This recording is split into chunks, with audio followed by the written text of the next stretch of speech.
Bon, pour le sermon aujourd'hui, je voudrais commencer par mentionner que quand j'étais à l'université, j'ai eu la chance de faire un tour de 3 semaines pour visiter les sites bibliques en Israël.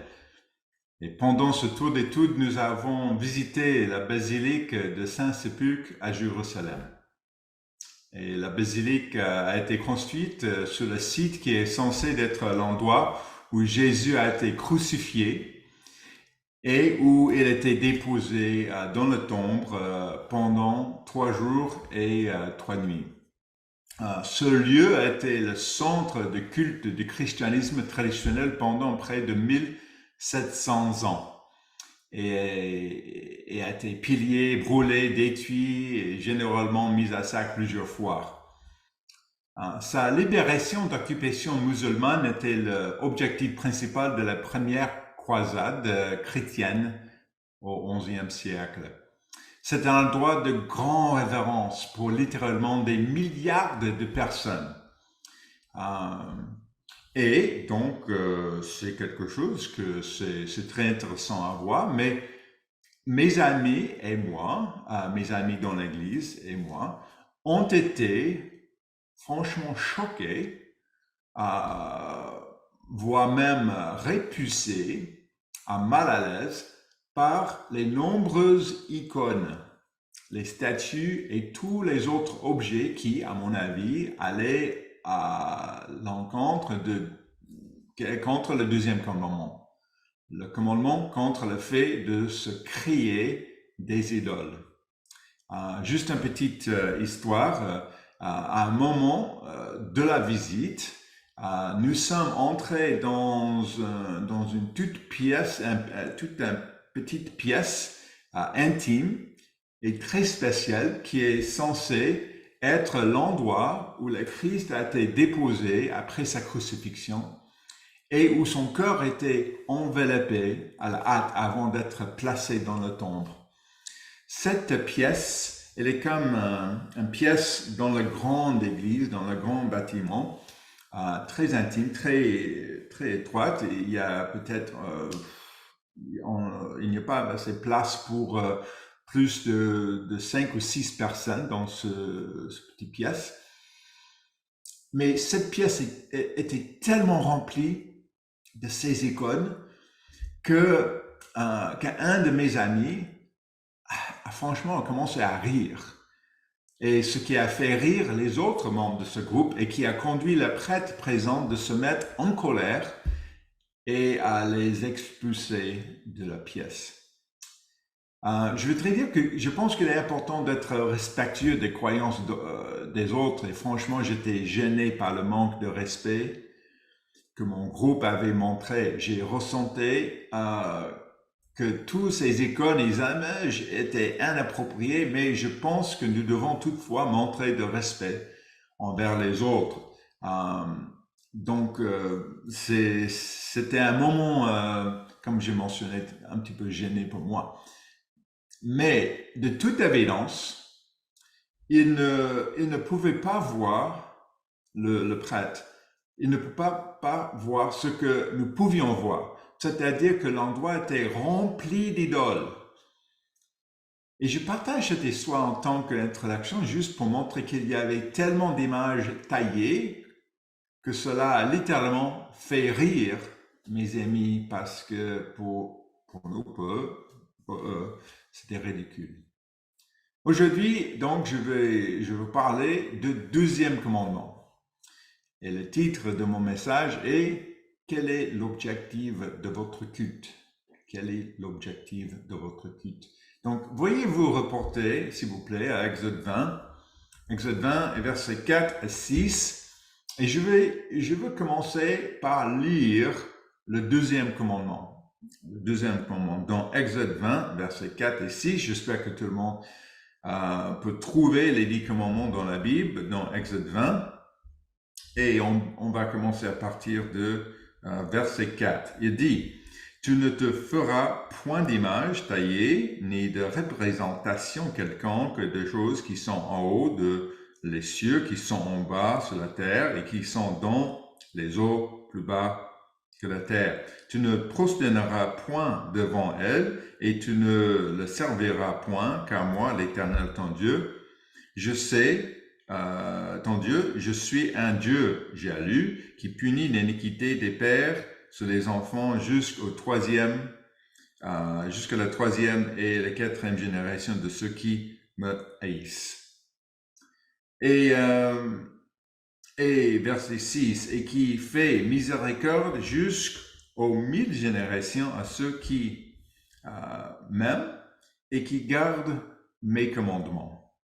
Donc ça, c'est le deuxième commandement. Et j'aimerais approfondir notre compréhension de ce passage concernant la fabrication de quelque chose qui pourrait être considéré comme une idole et peut-être nous servir d'idole.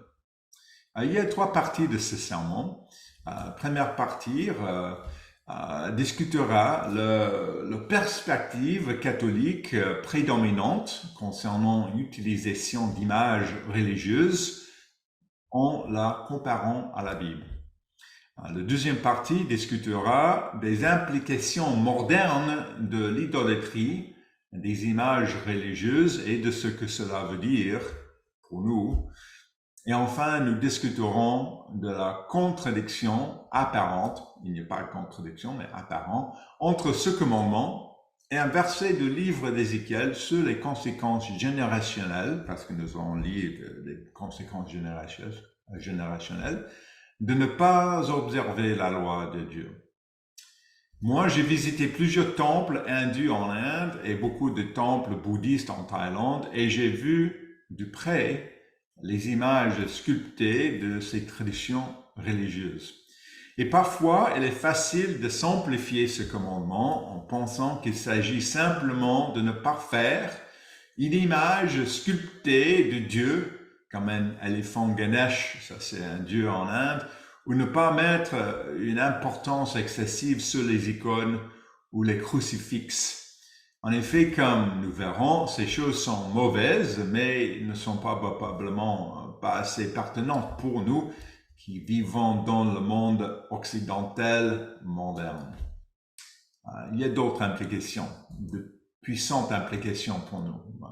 J'espère qu'on peut voir ça. Alors, commençons par la première partie en regardant la Bible et l'enseignement catholique en général. Donc, nous sommes toujours ici dans Exode 20, verset 4. Je vais juste répéter la première partie ici. Tu ne feras point d'image taillée ni représentation quelconque des choses qui sont en haut, dans les cieux, qui sont en bas sur la terre et qui sont dans les cieux plus bas de la terre. Les Égyptiens, les Babyloniens et les peuples du pays de Canaan ont tous créé des objets qui étaient supposés représenter leur Dieu. Mais le Dieu de l'univers, le Je suis, dit que faire telle image le dégrade et le rabaisse. Voyez comment ce commandement est souligné dans Deutéronome 4. Donc reportez-vous, s'il vous plaît, à Deutéronome 4 et verset 11. C'est une répétition de cette loi, mais il donne un petit peu plus de détails. Dans Deutéronome 4 et verset 11 à 12, pour commencer. Et moi, je vais lire à partir de la version de la Bible de Semeur. Il est plus facile pour moi de comprendre parce qu'il y a beaucoup de le langage dans le livre seconde, c'est pas si courant. Donc, je crois que la Bible de Semeur donne un certain sens moderne. Donc, je vais lire à partir de verset 11. Il dit, à ce moment-là, vous vous êtes approchés de pied de la montagne et vous vous êtes tenus là alors qu'elle était embrasée d'un feu qui monte jusqu'au ciel, cerné de ténèbres et d'épais nuages. Donc, Israël est venu devant la montagne pour recevoir les 10 commandements. Ils ont seulement on va voir, entendu la voix de Dieu. Ils n'ont pas vu sa forme. Donc maintenant, verset 15. Verset 15 maintenant. Il dit, vous prendrez bien garde à vous-même, car vous n'avez vu aucune forme le jour où l'Éternel vous a parlé au mont Horeb du milieu de feu, verset 16, n'ayez pas vous corrompre en fabriquant des idoles, des figures ou des représentations quelconques d'après le modèle d'un homme ou d'une femme, ou le modèle de quelque animal vivant sur la terre, celui d'un oiseau volant dans le ciel, ou celui d'un animal qui se meurt à ras de terre, ou encore d'un poisson nage dans l'eau plus bas que la terre. N'alliez pas lever les yeux, donc ça continue, lever les yeux vers le ciel et regarde le soleil, la lune, les étoiles et tous les astres du ciel pour vous laisser entraîner à vous prosterner devant eux et leur rendre un culte. L'Éternel, votre Dieu, a laissé cela à tous les peuples qui sont tous les cieux. Donc ici, nous avons des informations supplémentaires sur la façon de comprendre Exode 20 et verset 4. Et donc, pour moi, visiter la basilique de Saint-Sépulcre, ou d'ailleurs la plupart des églises catholiques en France, c'est très choquant de voir ces images de Jésus, des apôtres, de Marie, de divers papes, tous installés dans une manière qui semble être dans le but de les adorer, avec des bougies et quelque chose qui rassemble un autel. Il est difficile de croire que ces objets ne sont pas là pour être vénérés. Ce que la plupart des gens ne réalisaient pas, c'est qu'au début, l'Église catholique ne décorait pas ses églises de cette façon.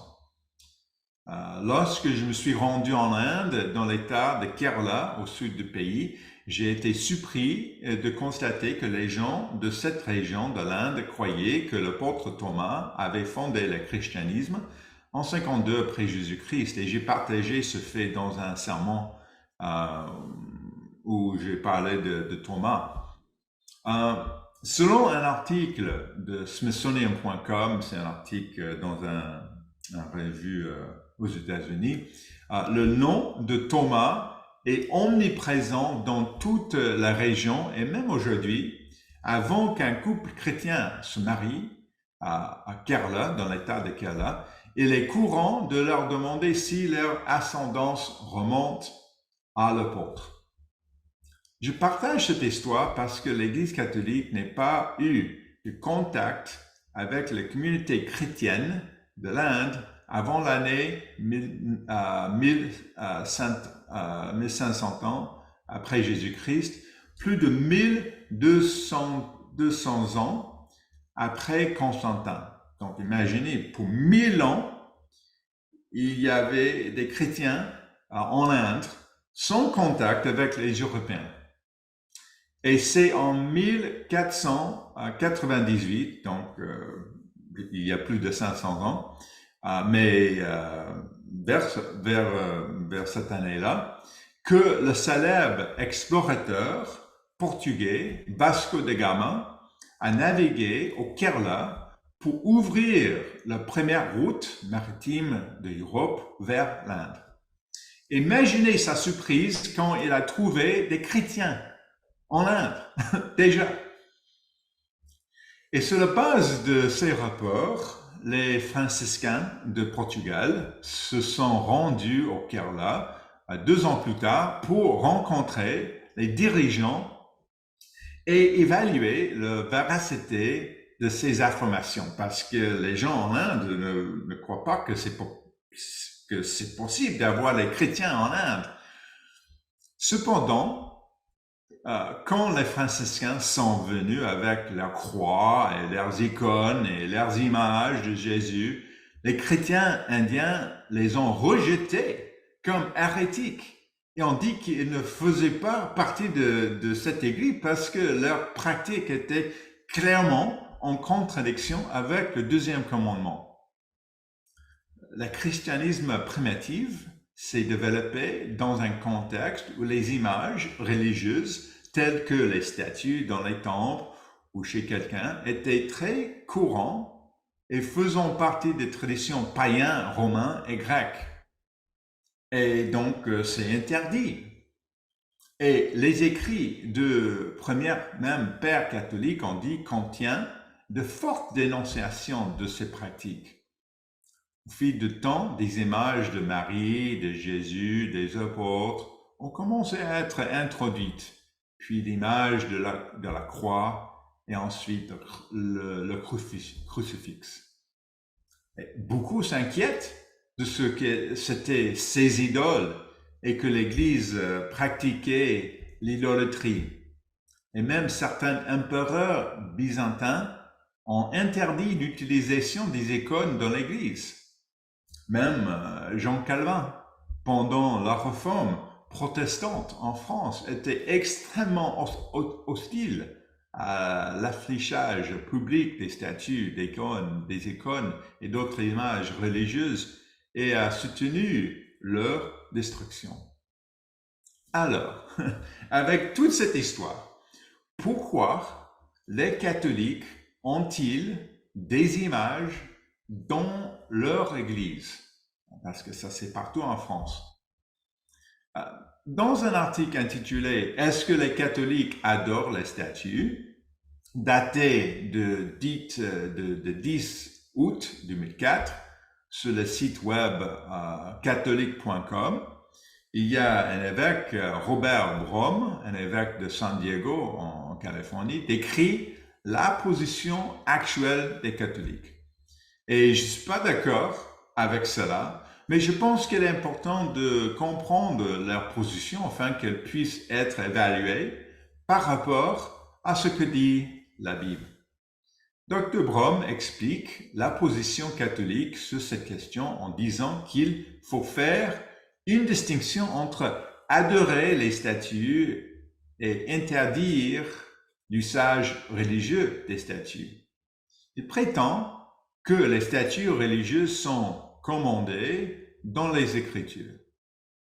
Il continue en disant, et je cite, « Les catholiques utilisent des statues, des peintures et d'autres diapositives artistiques pour rappeler la personne ou la chose représentée, tout comme il est utile de se souvenir de sa mère en regardant sa photo, il est utile de se rappeler l'exemple des saints en regardant leur photo. » Donc, les catholiques utilisent aussi les statues comme des outils d'enseignement. Ça, c'est la fin des citations de cet évêque. Et je pense qu'il est important de comprendre cette position car la plupart d'entre nous avons visité une église catholique ou même grandi catholique. Dr. Brom pointe vers le commandement de Dieu de créer des statues de chérubim pour couvrir le siège de la miséricorde. Ça, c'est une citation dans Exode 25, c'est pas nécessaire d'y aller. Mais bien sûr, ceci est une instruction de la Bible, mais la distinction que je vois que ce statut devait être placé dans le Saint des Saints, ça c'est le contexte de cette citation. Donc les statues-là étaient placées dans le Saint des Saints où une seule personne par an pouvait entrer. Et je ne pense pas qu'une statue d'un chérubin qui ne serait jamais vue par les gens serait très efficace comme outil d'adoration. Dr. Brom cite également comme exemple quand Moïse a fait une statue d'un serpent en bronze, en un, et l'a placé sur un poteau afin que les gens puissent le regarder et être guéris. Ça, c'est cette fameuse histoire dans Nombre 21. Donc ça, c'est une deuxième citation de Dr. Brom. Mais pour moi, cet exemple spécifique n'est pas une raison impérieuse de placer des images dans les lieux de culte comme une église catholique, même leur propre aveu, ce bâton devient un objet de culte qui dut ensuite être détruit, comme vous l'avez entendu expliquer récemment dans un sermon de Michel Eddington, un sermon vidéo que j'ai envoyé. Voilà, ce sont les raisons bibliques données par Dr. Brown. Mais fondamentalement, je trouve les passages bibliques dont se servent les catholiques pour justifier l'utilisation de statues et d'images religieuses ne constituent pas de tout des preuves valables. Et ce qui est bien, c'est la raison pour laquelle Calvin et beaucoup d'autres ont rejeté cet enseignement. Il me semble que nous prenons un grand risque lorsque nous créons des images, soi-disant pour éduquer les gens, en les plaçant dans les lieux de culte, en tolérant que les gens se mettent aux genoux devant elles pour prier. Je sais que mes amis catholiques ne se considèrent pas idolâtrie, mais pour les milliards des catholiques autour du monde qui se prosternent devant une image de Christ ou de Marie régulièrement, je pense que l'Église catholique ignore la réalité de la nature humaine et le contexte historique de l'idolâtrie dans les religions non chrétiennes, romanes et grecques, dans lesquelles le catholicisme a été fondé. Donc, ça c'est la première partie, juste pour qu'on puisse comprendre la différence entre la Bible et l'enseignement catholique dans l'exemple de la basilique de Saint-Sépulcre. Ça, c'est l'Église catholique. Je crois qu'il y a plusieurs dénominations catholiques qui sont en charge, mais ça influence bien sûr cet endroit. Bon, continuons avec la deuxième partie de ce sermon en discutant des implications modernes de l'idolâtrie, des images religieuses et ce que cela veut dire pour nous aujourd'hui, parce que nous vivons dans un monde moderne. Donc, revenons, s'il vous plaît, à Exode 20 encore, et nous pourrons lire verset 5 maintenant, verset 5. Exode 20, verset 5. « Tu ne te prosterneras point devant elles, et tu ne les serviras point, car moi, l'Éternel ton Dieu, je suis un Dieu jaloux, qui punit l'iniquité des pères sur les enfants jusqu'à la 3e génération. » Voilà, le mot hébreu pour prosternerar ici est shokor, qui signifie s'incliner ou adorer. Le mot hébreu pour servir est obad, vient de la racine du mot travail ou servir. Donc, il y a deux parties à cela. L'un qui consiste à s'incliner, ce qui est un véritable acte physique de révérence, et la deuxième partie est de travailler ou de servir. Donc, dans notre contexte moderne, il est probable que la plupart d'entre nous ne nous inclineront pas physiquement devant une idole. Mais étant donné le contexte catholique dans lequel la plupart des gens vivent, nous le rencontrons régulièrement. En outre, je pense que nous pouvons et servons souvent une idole. Donc, ça, c'est la différence. L'acte physique de prosterner, mais aussi mental de servir, ou peut-être de faire des choses physiquement parlant pour servir. Peut-être pas une idole physique, comme une statue d'Apollon, mais une idole némoyen. Reportez-vous s'il vous plaît à Romains 6, verset 16. Romains 6, verset 16, et on va lire jusqu'au verset 18.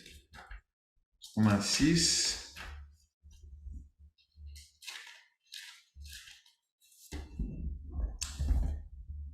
et verset 16 à 18.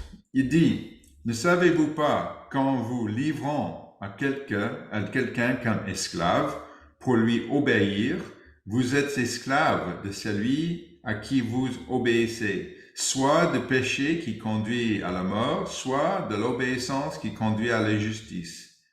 Mais grâce soit rendue à Dieu de ce que, après avoir été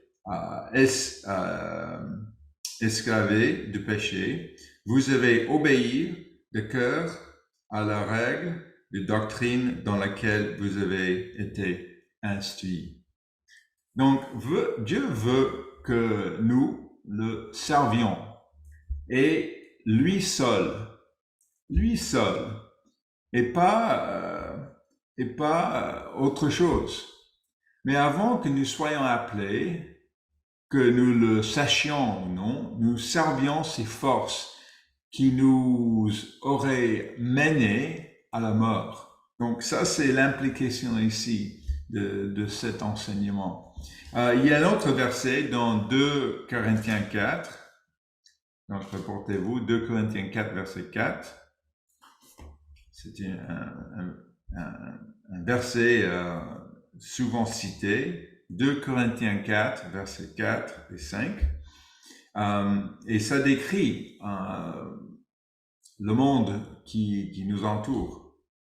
Il dit, pour les incrédules, dont le Dieu de ce siècle a aveuglé l'intelligence, afin qu'ils ne voient pas briller la splendeur de l'Évangile, de la gloire de Christ, qui est l'image de Dieu.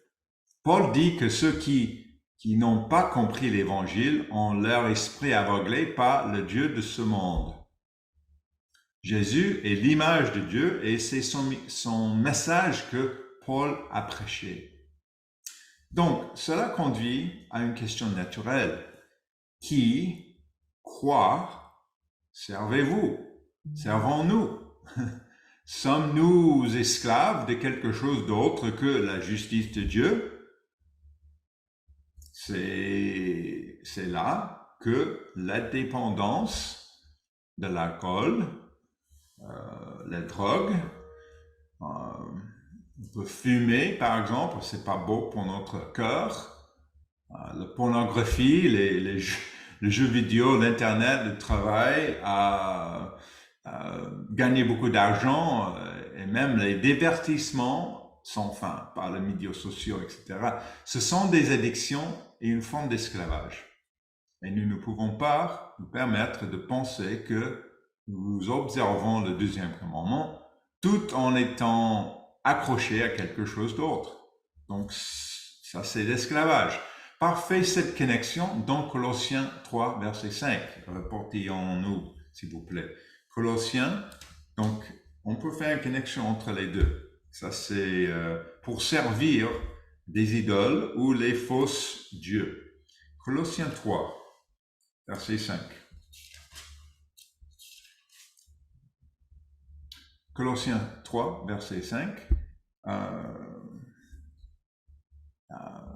Et concernant la cupidité, quand il dit « Faites donc mourir ce qui, dans vos membres, est terrestre, la débauche, l'impureté, les passions, les mauvais désirs et la cupidité qui est une idolâtrie. » Voilà. Donc ça, c'est pas moi qui fais la connexion. Ça, c'est Paul, c'est la Bible. Il y a une connexion entre les choses qu'on serve, les addictions, et l'idolâtrie. Et pourquoi la connexion? Parce que quand le temps viendra et que les décisions devront être prises entre l'inverse, l'alcool, contraire à la loi de Dieu, ou la pornographie, contraire à la loi de Dieu, et suivre Dieu, quand il faut choisir de travailler le jour de sabbat pour obtenir une promotion et gagner plus d'argent, cette dépendance nous détournera de Dieu. Ça, c'est le problème. Nous devenons alors les serviteurs d'une idole. Et je crois que nous sommes tenus à la servitude tout comme les anciens qui revenaient pour offrir de l'encens et de la nourriture pour apaiser la colère de leur petit Dieu. Allons, s'il vous plaît, à Matthieu 6, verset 24. Matthieu 6, et verset 24.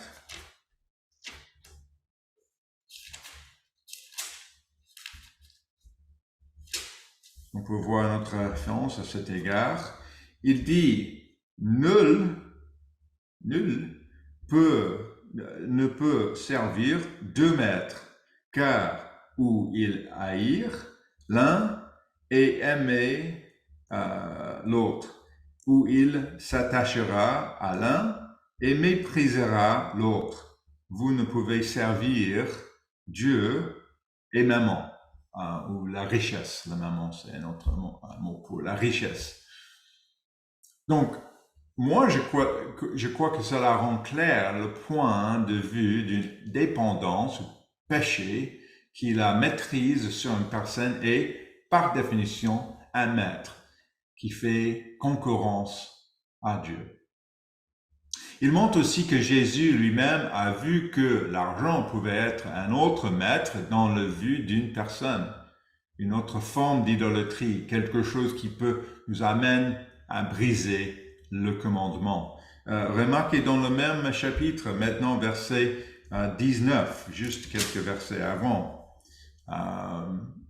Jésus dit, ne vous amassez pas des trésors sur la terre où le tien est le rouille, des tuisses et où les voleurs percent et dérobent. Mais amassez-vous des trésors dans le ciel, où le tien est le rouille ne détruisent point et où les voleurs ne percent ni ne dérobent. Ça, c'est la connexion. De faire notre trésor dans un autre lieu, verset 21. Car là où est ton trésor, là aussi sera ton cœur. Qu'est-ce que nous chérissons?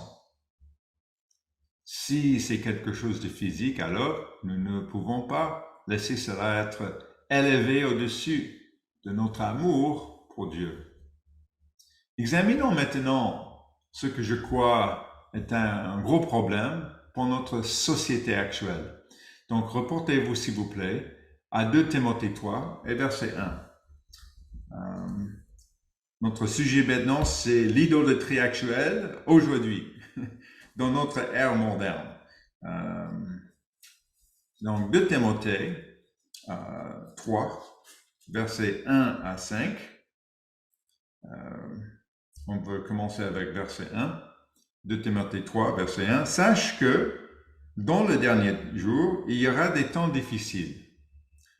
Des temps difficiles viendront. Et pourquoi? À cause des bombes, des armes chimiques, des changements climatiques. Oui, ça c'est des problèmes, mais aucune de ces choses dans ce contexte. Non, c'est pas ça. Verset 2. Car les hommes seront égoïstes. Ça c'est le problème. Ça c'est la base de tous nos problèmes. Égoïstes.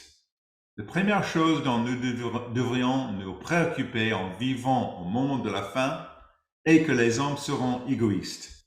Ça explique les guerres, ça explique les conflits, ça explique toutes sortes de mal.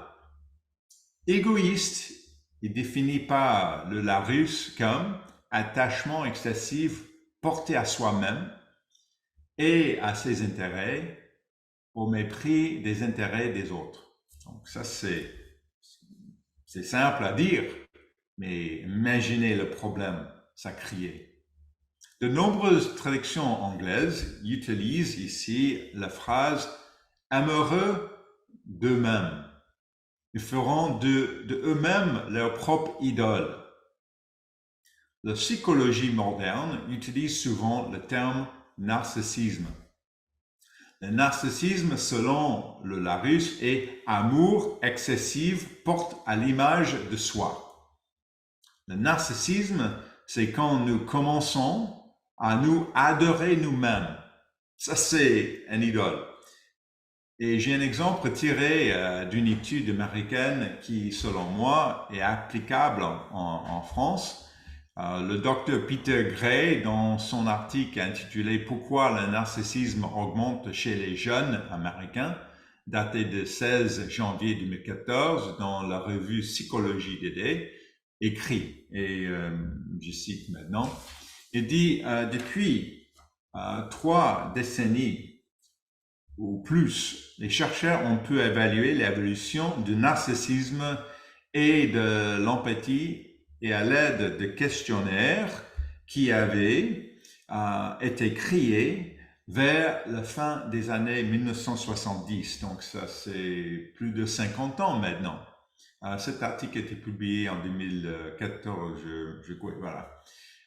Le questionnaire conçu pour évaluer le narcissisme s'appelle l'inventoire de la personnalité narcissistique.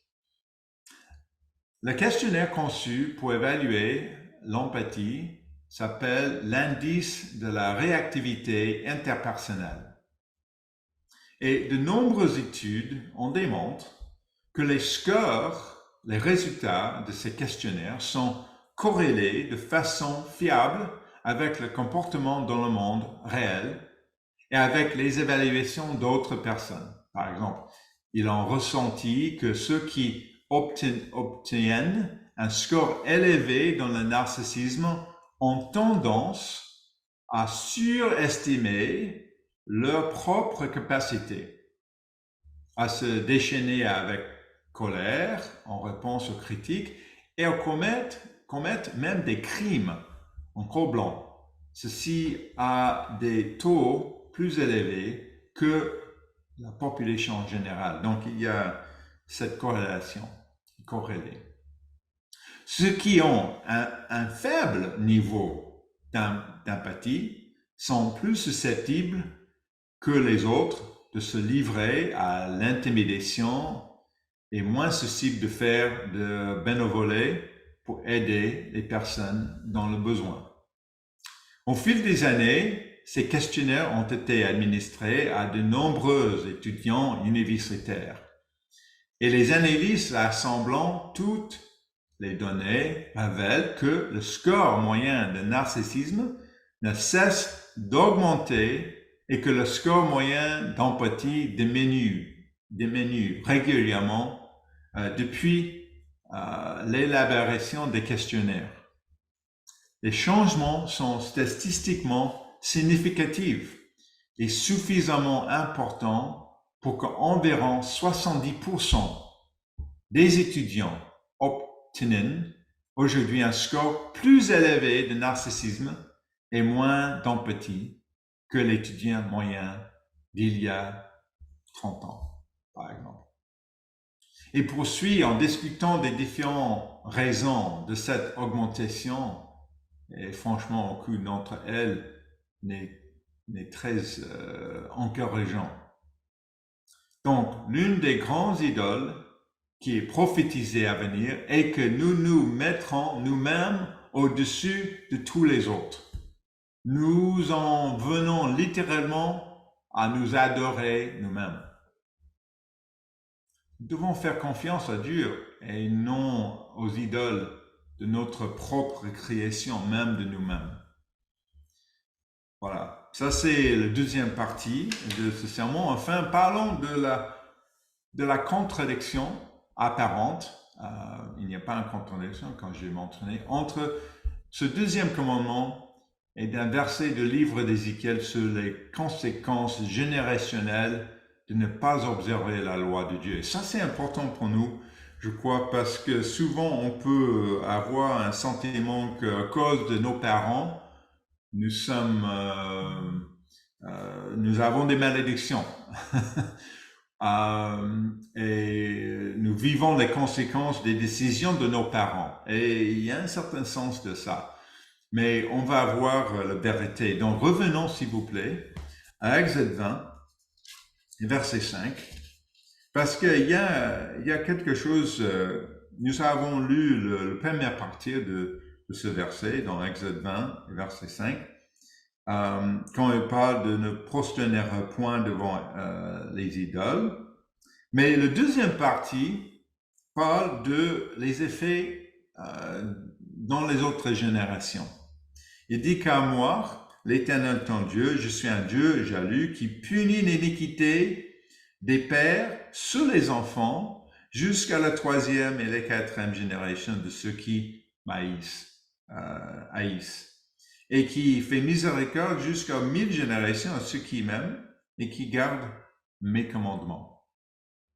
Dieu souligne ici qu'il ne tolérera pas ceux qui placent un autre Dieu devant le Dieu. Dans certaines traditions juives, le commandement selon lequel il ne devrait y avoir aucun autre Dieu devant Dieu et l'interdiction des images gravées sera regroupée ensemble pour former le deuxième commandement. Donc, je voudrais mentionner parce qu'il y a des différences. Pour nous, ça c'est le deuxième commandement. Mais pour d'autres, il regroupait le premier et le deuxième verset ici pour créer les autres 10 commandements, on dit. Tandis que le premier commandement pour eux sera la simple déclaration « Je suis Éternel ton Dieu qui t'a fait sortir du pays d'Égypte, de la maison de servitude. » Donc ça, c'est un petit peu de différence. Je ne suis pas d'accord avec cette interprétation car je ne vois pas comment cette déclaration représente un commandement. Mais je ne le mentionne juste pour montrer que le lien entre le maître Dieu en premier et ne pas servir les idoles est étroitement lié, tellement que certaines interprétations des 10 commandements les combinaient en un seul. L'Église catholique romaine suit également cet ordre et cette catégorisation. Et ainsi, Dieu ne tolérera pas cela et ceux qui enfreignent ce commandement seront punis à travers leur génération. Maintenant, certaines personnes vont demander comment cela peut être le cas. Les enfants paient-ils pour les péchés de leurs parents? Est-ce que ça c'est juste? Veuillez vous reporter s'il vous plaît à Ézéchiel 18, parce qu'il y a un autre verset ici, Ézéchiel 18, verset 20. Ézéchiel 18, verset 20. Il dit, l'âme qui pêche, c'est celle qui mourra. Le fils ne portera pas l'iniquité de son père, et le père ne portera pas l'iniquité de son fils. La justice du juste sera sur lui, et la méchanceté du méchant sera sur lui. Donc, en résumé, on peut dire, le fils ne doit pas porter la culpabilité du père. Y a-t-il une contradiction entre ces versets? Je ne crois pas qu'il y a une contradiction ici. Ce qui est dit, c'est que le fils ne sera pas poursuivi en justice pour les crimes du père. Ça c'est clair ici. Chaque personne est responsable de son comportement individuel devant Dieu. Ça c'est l'enseignement biblique ici. Cependant, cela ne signifie pas qu'il n'y a pas de conséquences du péché d'un parent sur sa famille. Un bébé né d'une mère toxicomane aura des conséquences sur sa santé. Les enfants des parents alcooliques vont en subir les conséquences. Nos décisions ont des conséquences. Et Dieu dit que lorsque nous mettons en place de faux dieux pour les servir, nous allons déclencher une série d'événements qui auront des conséquences pour nos enfants, petits-enfants, pour les générations futures, à la fois bonnes et mauvaises, ça dépend. Tout comme Dieu aura piété de ceux qui l'aiment, et garde ses commandements. Mais, ça c'est la chose clé, vous pouvez briser le cycle vicieux. Dieu a appelé son peuple à garder ce commandement et ne servir personne d'autre que lui, afin qu'il a épité et béni ceux qui l'ont mis en premier et ne servent que lui. Nous commençons seulement à comprendre certains de ces impacts à travers la science moderne, dans la recherche génétique appelée l'épigénétique. Ça, c'est le terme, l'épigénétique. Et quels gènes sont activés par le comportement et comment ces gènes activés sont transmis de génération en génération. Cependant, de nombreuses études montrent que les dispositions au comportement peuvent être transmises à la génération suivante. Bon, ça c'est une chose. On peut briser le cycle, ça c'est clair, mais il y a quand même des conséquences des décisions de nos parents, grands-parents, famille en arrière, ça c'est clair. Avant de conclure, je veux ajouter une chose que beaucoup de gens se demandent au sujet de savoir si c'est correct de porter une croix ou un crucifix. Je ne pense pas que tous ceux qui portent une croix se mettent au genou devant ce croix pour adorer une idole. Donc, en ce sens, je ne pense pas que porter une croix brise forcément le deuxième commandement, comme prier devant une croix ou avoir une croix dans une église ou dans votre maison, etc. Le problème de porter une croix remonte à ses origines et ses objectifs. Il est bien connu que la croix, en tant que symbole religieux, était utilisée par les peuples pré-chrétiens, par exemple les Babyloniens. Les érudits bibliques ne sont pas non plus d'accord sur le fait que le Christ a été tué sur un arbre ou sur une croix. Aussi, porter une croix peut ne pas représenter la méthode par laquelle il était tué. Nous savons aussi que la croix n'était pas utilisée comme signe de christianisme que 400 ans après la mort de Christ. Il est donc clair que personne dans l'Église du Nouveau Testament n'aurait porté ou utilisé une croix comme un rappel de leur foi chrétienne. Donc, si nous choisissons de porter une croix, nous suivons une pratique introduite par l'Église catholique comme un symbole religieux, un symbole qui était utilisé par les non-chrétiens beaucoup avant. Certains pourraient dire que Luc 14, verset 27 dit « Et quiconque ne porte pas sa croix et ne me suit pas ne peut être mon disciple. » Mais il est bien entendu que c'était une métaphore pour enseigner que dans chacune de nos vies, nous avons la souffrance et nous devons la supporter jusqu'à la fin. Ce n'est pas destiné à être un enseignement littéral sur le port de la croix.